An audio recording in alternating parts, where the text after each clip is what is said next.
दोस्त हैं जो रियल स्टेट का काम करते हैं, वो कहते हैं 8-10 घंटे कुर्सी पे बैठना पड़ता है, और उस दौरान जो है वो पिंडलियां जो है वो सूज जाती हैं, और जब मैं खड़ा होता हूं तो कमर का निचला हिस्सा जो है उसमें दर्द होती है, और जो 1.5-2 घंटे रहती है। तो इन दोनों से निजात के लिए आपसे राब्ता कर रहे हैं। मिनी साहब बताते हैं। अच्छा, जज़ाकल्लाह।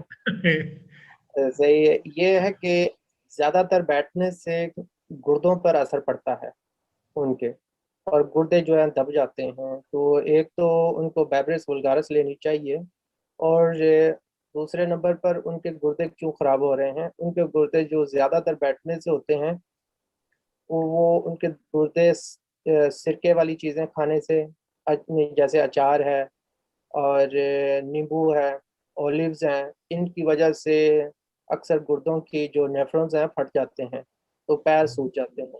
तो लिहाजा उनको गुर्दों की दवाइयाँ चाहिए, और इसमें फास्फोरस 6x में चाहिए उनको, कि भाई गुर्दों में से ब्लीडिंग जो हो रही है उनकी ना हो, और इडेमा जो है पैरों में ना बने।